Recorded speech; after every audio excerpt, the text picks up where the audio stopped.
This is the moment where everything turns. Didn't think. Hello, it is your girl. I'm here with Just Ask Em, and I'm joined yet again by the Calvin Farmer. Yes, so we have a brief background on the legend you already have been.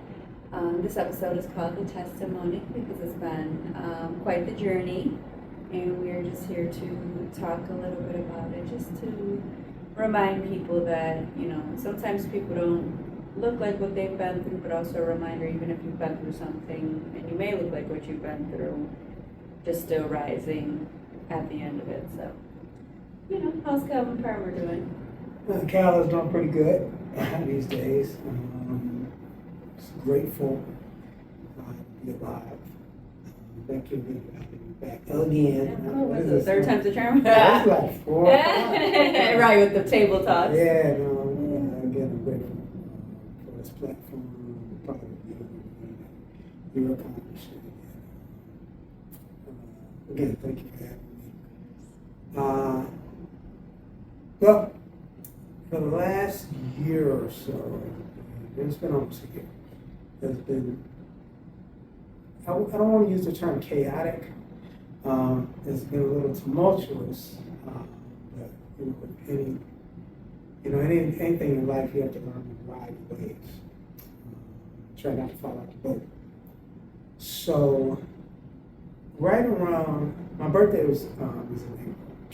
So right around April of last year, I was just having what seemed like just gastro issues. I didn't know if I had like a flu. The flu was going around pretty heavy at the time. And I didn't know if it was just the flu or, picked up a little stomach bug, ate the wrong sushi or something like that, something along those lines. And it's just kind of like it would, upset stomach, boom, boom, boom. It lasts a day or two. Okay, I'm okay shortly after that. So right around the end of, I'm going to say July of last year, I was having like excessive gastro issues. It just was strange. It seemed like it came a little bit out of nowhere. I went to an event on a Thursday. I didn't really have anything other than like some chicken wings and maybe some champagne or something like that. And the next few days was like, I couldn't really seem to keep anything down. And I was like, well, let me just do some liquids and stay there. And even that wasn't really working for me. So by that Monday, I worked that day. I said, I'm going to the emergency. And I got there that evening. By 2 in the morning, they had started doing blood transfusions. They did a total of 3.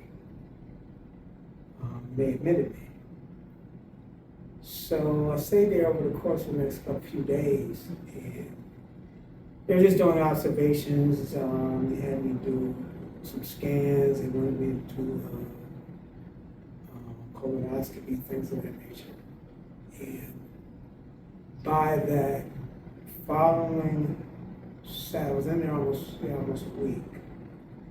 By that Saturday, I'm thinking, okay, I'm going to be okay. I just need to shake whatever this is.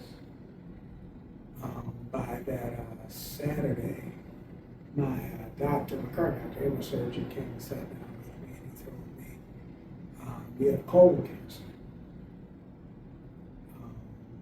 He showed me where the mass was. And he said, we have to begin immediate treatments. So one thing they do, they immediately put me on feeding tube.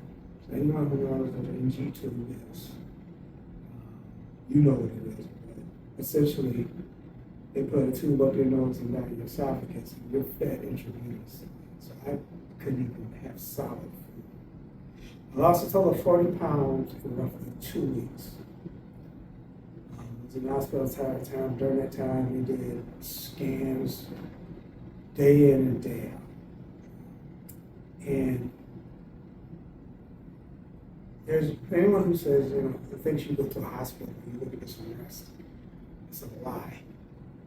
Every 2 hours, someone's coming in drawing. coming in, checking in vitals, draw blood, check vitals. I'm hearing people screaming in other rooms. So one of the people I spoke to died on the floor shortly after I met them. So, while I was in there, because it's a hefty thing when you don't think it's something that's serious, and you just find out what seems like just out of the blue. The other thing that was weighing about it was the fact that my mom passed away in '93 from colon cancer. So here I am battling the same thing. I was in the hospital maybe a total of 2.5 weeks. At that point, they released me. If they did, I don't tell many people this because I've been able to hide it pretty well, but it's all part of the journey and the story. They had to give me what's called an ileostomy. Most people think of a colostomy bag. The difference is that colostomy is they use when you come from your lower intestine and rise much slower. In this case, they use my small intestine. It's much smaller, but it's essentially you don't go to the bathroom the conventional way anymore. It comes out through the bag, you keep it clean. That was an entire change of life for me. And they did that quickly. That surgery was like maybe a day or two after the doctor gave me the report. Everything went well with that.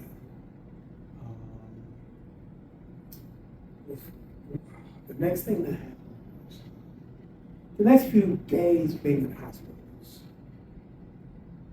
rough. So there's a lot of personal things going on too that I'm really have to go into, but it was just a lot emotionally happening with people. People they didn't necessarily know what was going on, but one of the things I wanted to do was at least find out what was going on for myself before I just started. I hate it. I despise it. Forgive me. I despise it when people get on social media and it's its current condition and you got tubes up your nose, and it's just weird. Yeah. It's weird. I understand everybody has their pleas for attention and things like that, but maybe that fills some void or something like that. I've never been like that. I don't even like letting people know when I'm having problems. So I was kind of dealing with that. A few family members knew, friends. My dad was there pretty much the entire time, trying to deal with it as best as he could. But I remember at one point while I was in the hospital, I had it. I remember it was this is the first time I'm telling this. I only told 2 other people, and being one of them. I remember it was about 3 in the morning. I could hear this one lady crying, like just screaming and crying. And she had been going through it the entire day. I literally told God, I've had it. I'm done with this. I'm done with this life. I'm done with being there for people. I'm done with fighting the good fight. I'm done with being patient with people. I'm done with being the understanding one. I'm done being the one that pours into people and gives people ideas and visions. They run with them. They never come back to say things. I had it. Done. I said, I want to check out of here. I'm over this. And literally, everyone has their own relationship or no relationship. I have a relationship with God. And literally said, well, this one ain't about you. So no, you're going to be around for a while. And all I could do was say, okay. Now, after that, I felt like a weight lifted off of me. I said, I'm going to fight this. I'm going to fight. Push. And that's been my resolve ever since that moment. That I'm going to fight this. I'm not going to let people see me. And this is the other thing. I said, well, God, if you're going to have me go through this, hey, can you give me the strength to not deal with the symptoms of if I have to do chemo and all of that stuff, where people just falling completely apart and you can't do anything, you can't tend to yourself. And he said, no, I'm going to keep your body strong because people need to see that you're going to be able to move through you going through what you're going through. And they'll know that it's me. So that's fine. So, a few days later, I was released from the hospital. As soon as I got home, within the next day, I started just my walking routines. Doing a mile and a half, 2 miles all the way up until the time for my chemo to start. And when the weather would be getting changed. So by September, I'm doing my chemo. Did a total of 12 rounds of chemo, which equates to about 6 months of it. Many times alone. And glory to God, I didn't have any of the symptoms. I didn't have any of the throwing up. There would be some tired days, but I still was able to tend to myself. I still did laundry. I still cleaned the house. I still would go for my walks until the weather changed, and even was able to still continue to go and play. I was at church every Sunday. I ain't missed. You know? And the thing about the type of cancer I had is metastatic. So that puts you in stage 3, stage 4 category, where it's traveled to other areas of your body. So it had traveled to my lungs. That's why you hear my voice a little scratchy right now, because about a week and a half ago, I had surgery to have the last nodules removed. That's nothing but God. I'm still moving and functioning, and I'm still operating as if there was nothing wrong. Even when I went to my initial appointment, where they were going to tell me about the chemo schedule and everything like that, he said, well, I'm going to just try to do my best to keep you here 2 to 5 years. So I told him, I said, you're going to need to stretch that. You're going to need to stretch that number out quite a bit. Quite a bit. So, did my rounds of chemo. In that time frame, still moving, still doing things. I was at events, a lot of events that you guys were at. Now you saw that, man, his skin's darker, he's lost some weight. But you didn't know totally what was going on with me, because I'm still, hey, what's going on? Hey. Still being the same, not letting my situation dictate my disposition, which is something a lot of people fail at. You allow whatever you're going through to spill over into every other area of your life, almost as if it's a calling card for people, whether it's for people to show you sympathy or you just can't manage it because you have no faith base. You have nothing there that's giving you a solid foundation to hold on to while these winds and these waves are attacking you and blowing you all over the place. So I continued to move the way I was moving. And I thank God for him. I thank God for my cousin. I thank God for my guy Tony Payne. I thank God for my dad. I thank God for the people who were there checking on me, make sure I was good. You need anything? Yeah, I'm good. I'm solid. Solid. I thank God for my musician community that came together. They were a financial blessing. Even some of the ones that could do just so much. Hey man, you need anything? I was like, hey man, why don't you just drop off some protein shakes? Let's just drop off some Gatorade. Small things. And I never despised the small things, because that was a gift that that didn't have to be offered. That's something else we need to do. Stop having expectations of what you think people should be doing for you. Because the damn truth is, they don't have to do anything for you. Stop despising the gift just because it's not wrapped in the package that you want. I thanked everybody, whether it was just text saying, hey man, just checking on you. Hey, just praying for you. And then even some of those people who you can tell they're not great at asking things or checking, but they see you and you can see in their eyes that they care. Thank you. I thank all of you, because it landed where it was supposed to. I thank my pastor, I think he's back. So, yeah, I thank him for his love and support. through all of this. But back to the story. So, at the end of my chemo rounds, what they would do each time, every other, they take your vitals each time, but they check what I call, essentially, what it does, it checks the cancer count that's in your blood, in your body. Each time, so when I started, that amount set somewhere around 4.8, between 4.8 and 5.0. By the first time they checked it, I was maybe 4 or 5 rounds in. And they came to me and said, "This is crazy." Like, what? I said, "You're sitting at a 2 there." So everything has shrunk by almost at least half from the time that I started. Praise be to God. By the time I got to my 10th, 11th round, they checked again. They said, "You're sitting at barely a 1.0. We can do surgery." Okay. So, March 4th of this year, they successfully removed the entire mass that was attached to my colon. They were able to get it. The next step was, and the thing was, anywhere else in my body had it completely dissipated from the chemo and from how I was just, they said the main thing is was your mindset, and you didn't stop moving. It didn't seem like you stopped moving the entire time. It didn't. And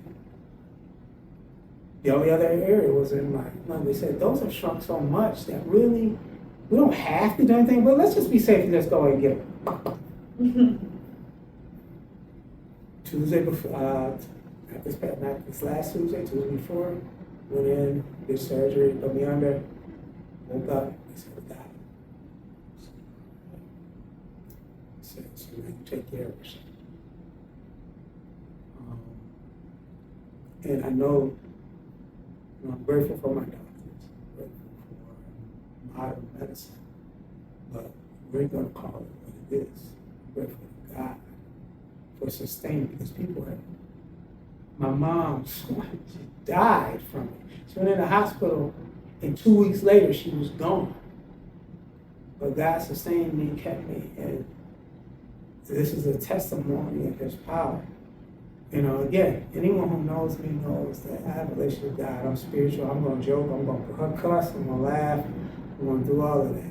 Everyone knows what my spiritual base is, and that I love the Lord.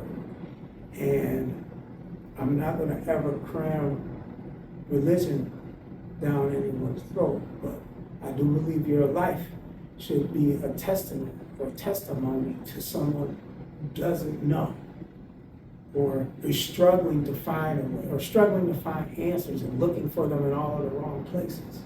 Whether it's relationships, alcohol, drugs, weed, trips, money, your job, even your spouses and your kids sometimes. Those aren't the answers. You have to find a spiritual base. Again, I'm not telling anyone what to do. And for me, it's God and Jesus Christ. And I know without that, I would not have been able to get through this. In many ways, conquer this season of my life, or this past year. The same doctor that told me at 2 to 5 had to come back and tell me, he said, "I'm glad you didn't listen to me. I'm glad you didn't listen." So that's what's been going on with Cal the last years.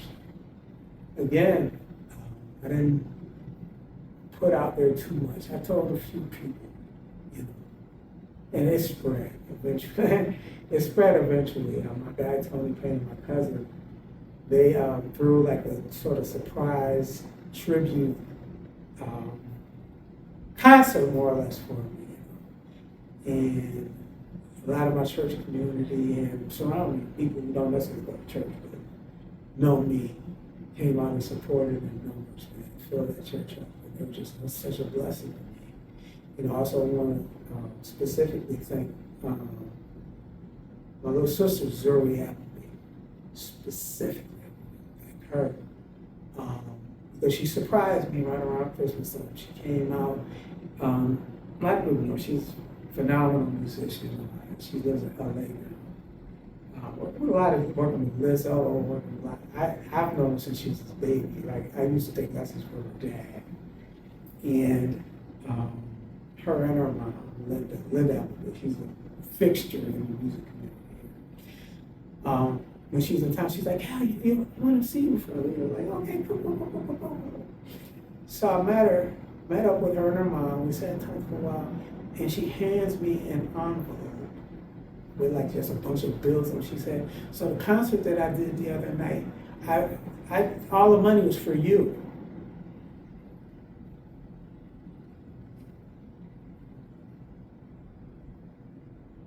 And sorry. When you're a giver and you many times feel like you don't get back, when it does happen, it hits you differently. It really does. And I just wanted to thank her specifically for that. Because when I say it came out of nowhere, just being a blessing. And it felt good. Buffalo gets a bad rap at times. City of good neighbors, my ass. But it's a city of good neighbors and good people. And more so, I won't say it's a city of good neighbors. I say it's a city of good people that sometimes go through bad things. It's a great city with people who go through bad things. But we do the best that we can to navigate through the bad times, to be the best people that we can towards people we both know and don't know.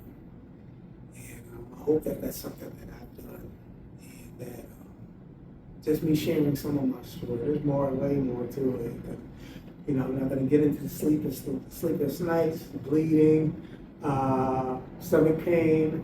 Those are small, but those are those small things compared to what I could have gone through, and I'm grateful for God for that. I'm grateful for you. You're phenomenal. You've been there for me through this entire time, and I know it hasn't been easy for you, just navigating certain things. And those who know him, I hope you don't mind saying this. I'll never really there. Her having lost her own sister to cancer. It's heavy. I lost my mom, she lost her sister. And now for me to have to go through it, she was there. And I was there. And I'm grateful. I love her very much.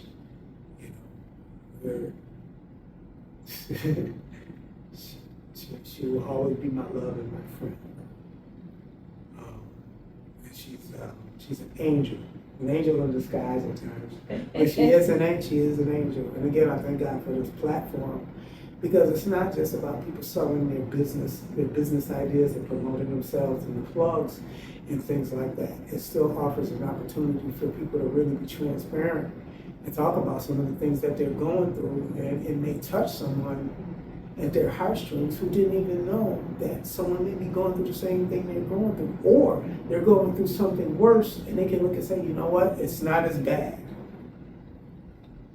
I'm going to be okay. It's not. If they can go through that and still smile and still raise their hands, and when they see me, they still say, hey, what's up? Life isn't as bad. So those of you who have stories to tell, don't be ashamed to tell your stories.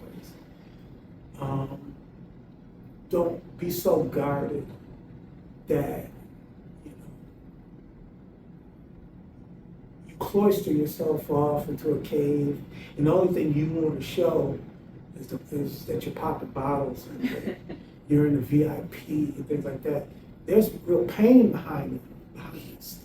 I'm not saying things like that, but there's real pain behind some of these things. People need to know. That's why I appreciate a lot of my guy friends, my brothers. For us, It's the barber shop. It was the cigar spot. And sometimes it's just somebody's basement. And men are crying.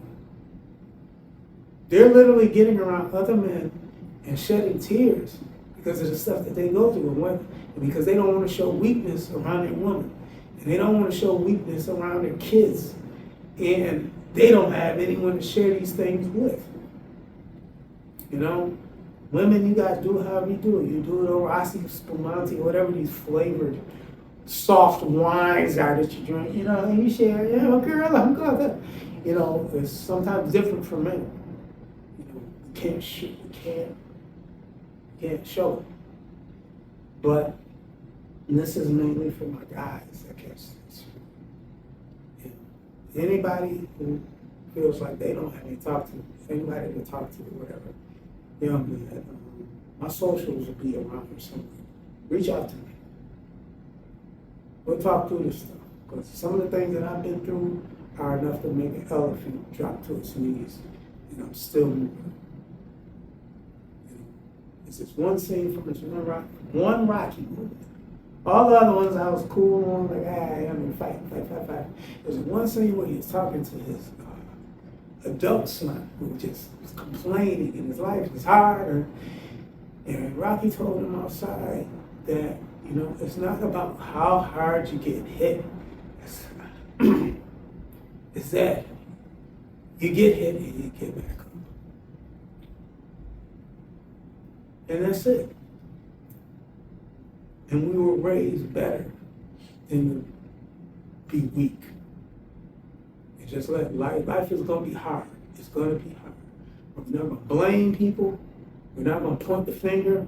We're not going to say, oh, this would have gone this way if they hadn't. And stop that. Stop it. Your life is your own.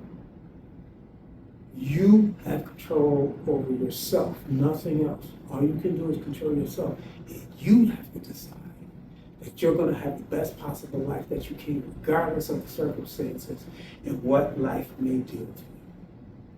So what I'm saying is that I love each and every one of you, and I mean that from my heart. I say it a lot, and it's funny because I know some people are like, you don't even know me. No, I know you. I know you.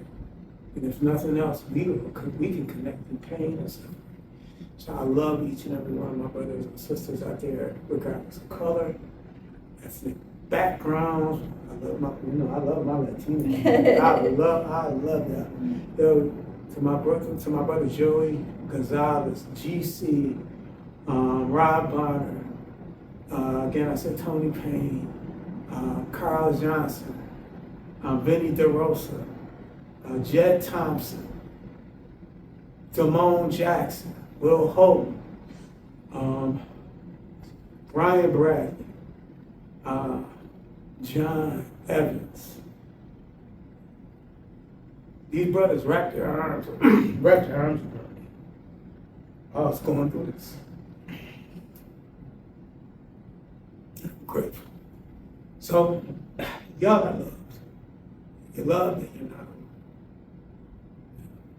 That's been my journey. I'm sure I'm gonna have I'm about to do some heavy traveling, so I'm gonna be having some great stories for you guys. If you'll have me back. Thank you for joining. As always, my honor to have your story shared on my platform, and I'm sure a lot of what you explain resonates with a lot of people, even though they might not express it or verbalize it, if they don't have safe spaces. But that's pretty much when people ask what my podcast is about. It's just really the topics we don't speak on. The world has so much pain and hurt right now, but it's just the amount of safe spaces to talk about it or express it, unfortunately, is bare minimum. So I think the most important thing is just remaining resilient and faithful and continuing to be that testimony and let people know whatever it looks like for you to create that safe space or find your people to express it. Like you said, get it off your chest, heal from it, talk about it, unapologetically, regardless of who has what to say or, opinions. That's always going to be there, but healing and dealing with your own demons and battles, that's a form of self-care in itself.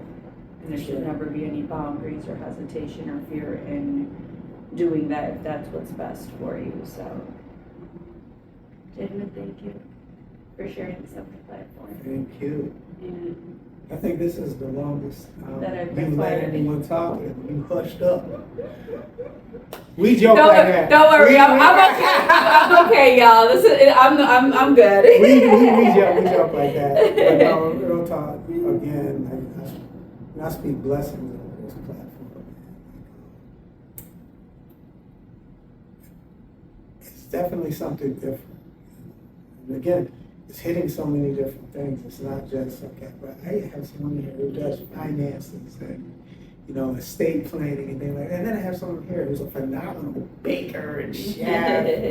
Then I have someone here who their journey is this. And then I got my girl here, she does jewelry and other businesses and things. That's fantastic. And then there's also, wow, we're talking about marriage and submission. Wow. We're talking, whoa, they went through that.